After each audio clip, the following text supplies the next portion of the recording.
నార్మల్గా ప్రపంచంలో వ్యాపారం చేయడానికి చాలా మార్గాలున్నాయి. రైలు, విమానాలు, ట్రక్కులు ఇలా ఎన్నో ఉన్నాయి. కానీ నిజం చెప్పాలంటే ఈ రోజు ప్రపంచంలో జరిగే 90% కంటే ఎక్కువ వ్యాపారం ఒకే దానిపైన ఆధారపడి ఉంది. అదే సముద్రంలో ప్రయాణించే భారీ కంటైనర్ షిప్. అవును ఫ్రెండ్స్, ఈ వీడియోలో మనం నీళ్లపైన ఒక చిన్న నగరంలో తేలుతూ కనిపించే పెద్ద పెద్ద నౌకల గురించి మాట్లాడుకుందాం. వీటి సైజు ఎంత పెద్దగా ఉంటుందంటే నిలబెడితే పెద్ద టవర్స్ కూడా చిన్నగా కనిపిస్తాయి. కానీ ఒక ప్రశ్న, వీటిని ఇంత పెద్దగా ఎందుకు తయారు చేస్తారు? మీ చేతిలో ఉన్న మొబైల్, మీరు వేసుకునే షూ, చదివే పుస్తకాలు, ఇంట్లో ఉన్న ప్రతి ఒక్క ఎలక్ట్రానిక్స్, షాపులో దొరికే చిన్న చిన్న వస్తువులు, వీటిలో చాలా వరకు కంటైనర్ షిప్ మీద ప్రయాణించి మీ దగ్గరికి వచ్చి ఉంటుంది. అంటే మీరు ఉపయోగించే వస్తువులలో 90% వరకు ఏదో ఒక సమయంలో సముద్ర ప్రయాణం చేసి ఉండే అవకాశం ఉంది. కానీ అసలు ప్రశ్న ఇప్పుడే మొదలవుతుంది. ఈ కంటైనర్ షిప్లు ఎలా పనిచేస్తాయి? ఇంత పెద్ద నౌకలు ఎలా నడుస్తాయి? వాటిపై పనిచేసే వాళ్ళు నెలల తరబడి సముద్రం మధ్యలో ఎలా జీవిస్తారు?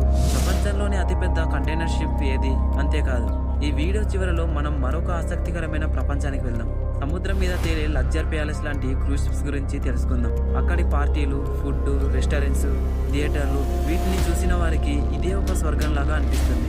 ముందుగా మీకు ఇలాంటి మిస్టరీస్, ఆసక్తికరమైన విషయాలు ఇష్టమైతే ఛానల్ని ఖచ్చితంగా సబ్స్క్రైబ్ చేసుకోండి. ఇంకా ఇలాంటి ఎన్నో వీడియోస్ మీకు వస్తూనే ఉంటాయి. ఇక లేట్ చేయకుండా వీడియోలోకి వెళ్ళిపోదాం. మన ఇంట్లో ఉండే ఫోన్, బట్టలు, ఎలక్ట్రానిక్స్, పుస్తకాలు, ఇలా చాలా వస్తువులు ఒకే మార్గంలో వస్తాయి. అదే కంటైనర్ షిప్. కానీ ఎప్పుడైనా ఆలోచించారా, ఈ భారీ నౌకల మీద పనిచేసే వాళ్ళు నెలల తరబడి సముద్రం మధ్యలో ఎలా ఉంటారు? నెట్వర్క్ లేకుండా, సెలవులు లేకుండా, ప్రమాదకరమైన వాతావరణాన్ని ఎదుర్కొంటూ ఎలా పనిచేస్తారు? ఫ్రెండ్స్, ప్రపంచంలోనే అతిపెద్ద కంటైనర్ షిప్ పేరు వచ్చి ఎంఎస్సి ఇరీనా. ఇది దాదాపు 400 మీటర్ల పొడవు ఉంటుంది. ఇది ఒకేసారి 24,000 కంటే ఎక్కువ కంటైనర్ షిప్లను తీసుకెళ్లగలదు.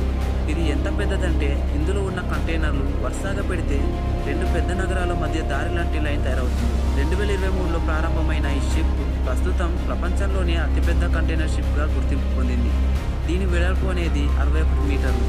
ఇందులో చాలా అడ్వాన్స్ టెక్నాలజీ ఉంటుంది. కొన్ని సిస్టమ్స్ అయితే ఆటోమేటిక్గా పనిచేస్తాయి.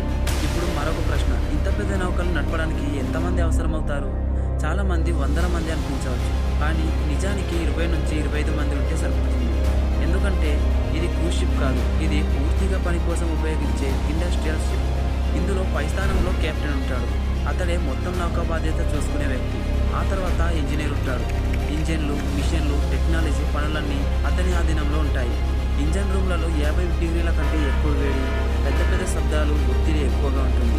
ఆ తర్వాత టేక్ ఆఫీసర్లు, వీళ్ళు రేడర్, జిఎస్పి చూస్తుంటారు. వాతావరణ పరిస్థితులను కూడా చెక్ చేస్తుంటారు. ఆ తర్వాత ఎలక్ట్రీషియన్లు, వెల్డర్లు, ఫిల్టర్లు, ఆయిలర్లు, కుక్కులు ఉంటారు. తుఫాన్లు వచ్చినా కూడా కుక్కులు అందరి కోసం భోజనం వండాల్సి ఉంటుంది. చాలామంది ఇక్కడి జీవితం అనేది సినిమాల్లో లాగా చాలా మంచిగా ఉంటుంది అనుకుంటారు. కానీ ఇది కష్టపడి పనిచేసే ప్రపంచం. ప్రమాదం, బాధ్యత, ఒత్తిడి కలిగి ఉన్న జీవితం.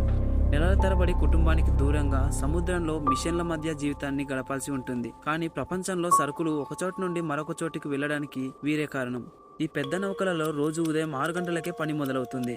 ఇంజనీరింగ్ టీం రూమ్లలోకి వెళ్లి ఆయిల్ లెవెల్స్, పంపులు, ప్రెజర్ మిషన్లు, వైబ్రేటర్లు అన్నీ చెక్ చేస్తారు. మరొక వైపు బ్రిడ్జి పైన ఉన్న ఆఫీసర్లు వాతావరణం, రూట్ ప్లానింగ్స్, ఇంకా ముఖ్యంగా లోడ్ బ్యాలెన్స్ చేస్తుంటారు. ఒక కంటైనర్ని తప్పుచోట పెట్టినట్లయితే షిప్ ఒకవైపు వంగిపోవచ్చు. అందుకే భారీ కంటైనర్లు కింద, తేలికైన కంటైనర్లు పైభాగంలో పెడతారు. దానివలన 2 వైపుల బరువు సమానంగా ఉంటుంది. ఇది మొత్తం సైన్స్ అండ్ మ్యాథ్స్ కలిగిన పని.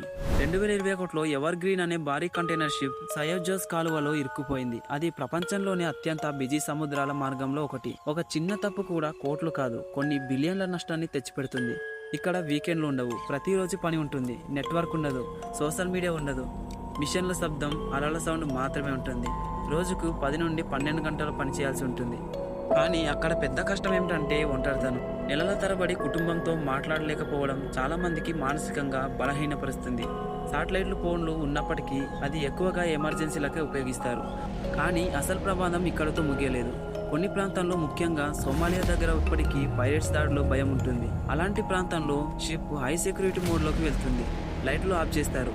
మొత్తం సిబ్బంది అలర్ట్లో ఉంటుంది. ఎందుకంటే సముద్రంలో ప్రయాణం అంటే కేవలం మిషన్ నడపడం కాదు, ధైర్యం, ఓపిక, ప్రశాంతంగా ఆలోచించే శక్తి కూడా చాలా అవసరం. ఇక్కడ నుంచి కథ ఇంకా ఆసక్తికరంగా మారుతుంది. ఇప్పుడు ప్రశ్న ఏమిటంటే, ఇన్ని ప్రమాదాల మధ్య షిప్లో ఉన్న వాళ్ళు తమను తాము ఎలా కాపాడుకుంటారు? దానికి సమాధానం అర్థం కావాలంటే ఆఫ్రికా దగ్గర ఉన్న ప్రమాదకరమైన సముద్ర ప్రాంతాల గురించి తెలుసుకోవాలి. ముఖ్యంగా సోమాలియా దగ్గర ఉన్న ప్రాంతం. ఇది ఇప్పటికీ పైరేట్స్ దాడులకు ఫేమస్. షిప్లు ఆ రూట్లోకి వెళ్ళగానే మొత్తం నౌక వెంటనే హై సెక్యూరిటీ మోడ్లోకి వెళ్తుంది. రాత్రి సమయంలో దూరంగా ఉన్న చిన్న స్పీడ్ బోట్లు కనిపిస్తాయి. అందులో కొంతమంది మాత్రమే ఉంటారు, కానీ వాళ్ళ చేతిలో ప్రమాదకరమైన గన్స్ ఉంటాయి. అయితే ఇయర్ 2000 తర్వాత ఈ రూట్ లో వందల షిప్లు హైజాక్ అయ్యాయి. అందుకే ఇప్పటికీ అక్కడ సెక్యూరిటీ చాలా స్ట్రాంగ్ గా ఉంటుంది. కొన్ని షిప్లలో ప్రైవేట్ సెక్యూరిటీ టీమ్స్ కూడా ఉంటాయి, కానీ అన్ని చోట్ల ఆయుధాలకు అనుమతి ఉండదు. అందువలన చాలా సార్లు షిప్లలో ఉన్న క్రూనే తమను తాము రక్షించుకోవాలి. అందుకే హై రిస్క్ ఏరియాలలో మొత్తం షిప్ డిఫెన్స్ మోడ్లోకి వెళ్ళిపోతుంది. కానీ ప్రమాదం పైరేట్స్ వల్ల మాత్రమే కాదు, కొన్నిసార్లు సముద్రమే అసలైన శత్రువుగా మారుతుంది. ఎందుకంటే భారీ తుఫాన్లు వస్తే 30 నుండి 40 అడుగుల ఎత్తుల అలలు లేస్తాయి. ప్రతి సంవత్సరం వేల కంటైనర్లు సముద్రంలో పడిపోతూ ఉంటుంది. కొన్నిసార్లు తుఫాన్ల మధ్యలో ఇంజన్ కూడా పనిచేయడం ఆపేస్తుంది. అప్పుడు ఇంజనీర్లకు 50 డిగ్రీల కంటే ఎక్కువ ఉన్న వేడిలో ఇంజన్ రూమ్లోకి వెళ్ళి మళ్ళీ మిషన్ని స్టార్ట్ చేయాల్సి ఉంటుంది. పై భాగంలో షిప్ బలంగా ఊగుతుంటే కింద వారు పనిచేయాల్సి ఉంటుంది. అందుకే ఈ ఉద్యోగం బయట నుంచి చూసినంత ఈజీగా ఉండదు. దూరం నుంచి చూస్తే స్టైలిష్గా, అడ్వెంచరస్గా కనిపించిన లోపల మాత్రం ప్రమాదం, ఒత్తిడి, కష్టం చాలా ఎక్కువగా ఉంటుంది. అయితే కంటైనర్ షిప్లో పనిచేసే వాళ్ళ జీవితం ఇదే. ప్రతిరోజు ప్రమాదంతో, బాధ్యతతో, ధైర్యంతో గడిచే జీవితం. కానీ సముద్రం కథ ఇక్కడితో ముగియలేదు. ఎందుకంటే ఇప్పుడు మనం మరో పూర్తిగా విభిన్నమైన ప్రపంచంలోకి వెళ్తున్నాం. ఇప్పటి వరకు చూసింది కష్టం, ప్రమాదం, ఒత్తిడి. కానీ ఇప్పుడు చూడబోయేది లగ్జరీ, పార్టీలు, పంతో నిండిన ప్రపంచం. అవును, ఇప్పుడు ప్రపంచంలోనే అతిపెద్ద లగ్జరీ క్రూజ్ షిప్స్ గురించి మాట్లాడుకుందాం. మొదటి స్థానంలో ఉన్నది ఐకానిక్ ఆఫ్ ది సీస్. ఇది రాయల్ కారేబియన్ కంపెనీకి చెందింది. ప్రపంచంలోనే అతిపెద్ద క్రూజ్ షిప్ ఇది. దాదాపు 365 మీటర్ల పొడవు ఉంటుంది. వేల మంది ప్రయాణికులు, వేల మంది సిబ్బంది ఇందులో ప్రయాణిస్తారు. ఇది కేవలం ఓ షిప్ కాదు, ఇది నీటిపైన తేలే ఒక చిన్న సిటీ లాంటిది. ఇందులో పెద్ద పెద్ద swimming pools, water slides, restaurants, theatres, shopping ఏరియాలు, సర్ఫింగ్ జోన్స్ ఇలా చాలా ఉంటాయి. ఒకసారి ఇందులోకి వెళ్తే ఇది షిప్ అని కూడా మర్చిపోయేలా ఉంటుంది. 2024లో లాంచ్ అయిన ఈ షిప్ ప్రస్తుతం ప్రపంచంలోనే టాప్ క్రూజ్ షిప్లలో ఒకటిగా ఉంది. 2వ స్థానంలో స్టార్ ఆఫ్ ది సీస్ ఉంటుంది. 3వ స్థానంలో ఉన్నది వండర్ ఆఫ్ ది సీస్. ఈ క్రూజ్ షిప్లలో జీవితం పూర్తి డిఫరెంట్ గా ఉంటుంది. మ్యూజిక్, పార్టీలు, tasty foods, pools, games, adventure, ప్రతి క్షణం ఎంజాయ్ చేయడానికి ఏదో ఒకటి ఉంటుంది. కానీ ఒక విషయం మాత్రం గుర్తుంచుకోవాలి, వెనకాల పనిచేసే క్రూ మాత్రం చాలా కష్టపడుతూ ఉంటారు. వాళ్ళ కష్టం వల్లే వేల మంది ప్రయాణికులు హ్యాపీగా తమ ట్రిప్ ని ఎంజాయ్ చేస్తారు. అయితే ఫ్రెండ్స్, సముద్రం మీద ఉన్న ఈ అద్భుతమైన ప్రపంచం మీకు ఎలా అనిపించింది? ఈ వీడియో మీకు నచ్చినట్లయితే లైక్ చేసి మరిన్ని ఇలాంటి ఇంట్రెస్టింగ్ టాపిక్ల కోసం మన ఛానల్ ని ఖచ్చితంగా సబ్స్క్రైబ్ చేసుకోండి. మళ్ళీ ఇంకొక ఇంట్రెస్టింగ్ వీడియోతో కలుద్దాం. అంతవరకు సేఫ్ గా ఉండండి.